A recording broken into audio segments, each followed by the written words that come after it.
Emang gak waras nih HP. Ini kenapa kedap-kedip dah? Padahal nggak pernah jatuh, main game nggak pernah sambil cas. Ada. Ya, ini adalah salah satu keluh kesah dari user Poco F6 Indonesia yang ada di grup Facebook. Jadi di kesempatan video kali ini saya bakalan bercerita tentang pengalaman saya pakai Poco F6, khususnya di bagian kekurangannya. Assalamualaikum. Gak kerasa ya, Poco F6 sudah rilis lebih dari 2 minggu yang lalu. Dan di kesempatan video kali ini saya akan berbagi pengalaman menggunakan Poco F6, khususnya untuk pengalaman kurang baiknya. Di sini sih sebenarnya HP-nya sangat bagus buat harian ya. Dan sekali-kali saya elus-elus HP-nya karena emang HP ini cakep banget. Cuman ada beberapa keluh kesah dan juga suka duka yang bakalan saya ceritakan kali ini. Jadi untuk bug sistem di Poco F6 ini yang paling berasa yang pertama ada di wallpaper gelap kayak gini.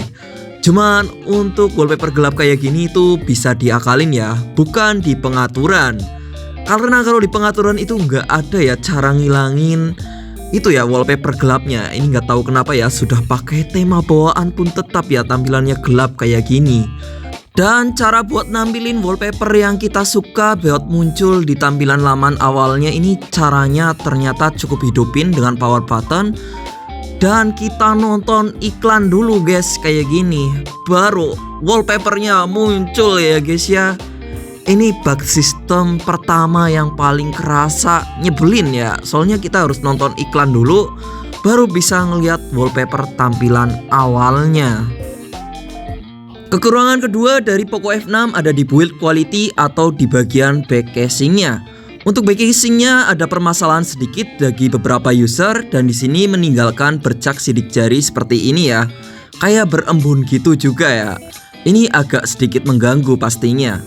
Untuk Poco F6 saya ini juga seperti itu ya, pas awal-awal buka dusbook aja sih.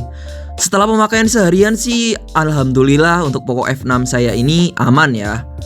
Cuman untuk build quality-nya sendiri emang ya, aduh ini Poco F6 ya, kerasa murah gitu aja sih buat build quality-nya. Emang sih dari segi desain udah bagus ya, tapi ketika ditekan-tekan itu kayak kopong ya guys ya.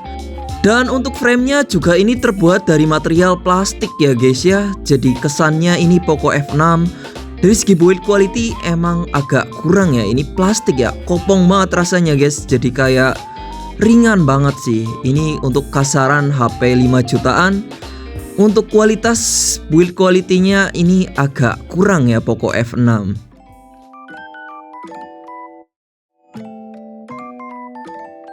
Lanjut di bagian kekurangan yang ketiga, ini ada di bagian layarnya yang kadang ada bug sedikit.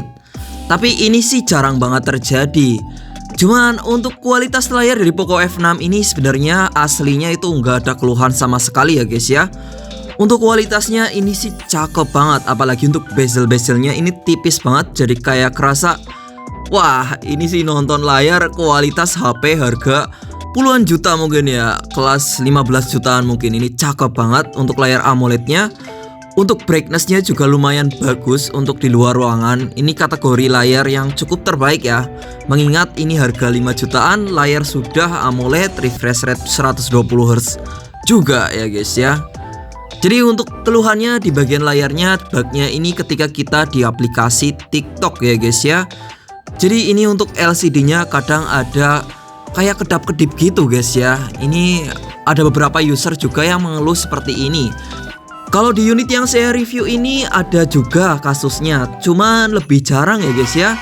Dan ketika saya lagi ngerasain bug sistem yang seperti itu, saya nggak record kebetulan banget guys. Jadi kayak jarang banget, berbeda kayak pas di kasus wallpaper yang item itu lebih sering ya. Tapi kalau di TikTok ini tergolong jarang. Untuk gambaran kedap-kedipnya itu seperti ini ya guys ya. Ini untuk kedap-kedipnya lagi nggak begitu parah banget. Nah kadang-kadang ketika di brightness full ini kedap-kedipnya makin parah ya guys ya. Mungkin bagi sebagian orang ini bakalan sedikit mengganggu ya untuk bug system seperti ini. Tuh, dia kedap-kedipnya itu lumayan berasa ya guys ya. Jadi mengganggu aja ketika kita baca bagian notifikasi itu kedap-kedip, tapi kadang juga normal. Jadi kayak nggak jelas gitu ya ini bug sistem ya. Kadang normal banget tuh, nggak ada sama sekali. Ya begitulah guys ya. Tuh normal lagi. Jadi kayak ganggu sih nggak begitu ya. Cuman ini kalau sebagian orang ini kalau bugnya terlalu parah tetap aja bakalan mengganggu ya guys ya. Semoga aja sih teman-teman nggak ngalamin bug yang kayak gini. Mungkin itu 3 keluhan yang paling kerasa dari Poco F6 ini untuk penggunaan saya selama kurang lebih 1 mingguan ini. Mungkin nanti saya bakalan update video terbaru tentang Poco F6 ini, tapi lebih komplit di bagian kelebihan dan kekurangan dari Poco F6 ini. Jadi sekian dulu ya mungkin untuk video kali ini. Terima kasih telah menonton sampai selesai. Semoga video ini bermanfaat buat teman-teman yang mau membeli Poco F6. Jangan lupa like, komen, dan subscribe sebagai tanda dukungan ke channel ini. Assalamualaikum, bye-bye.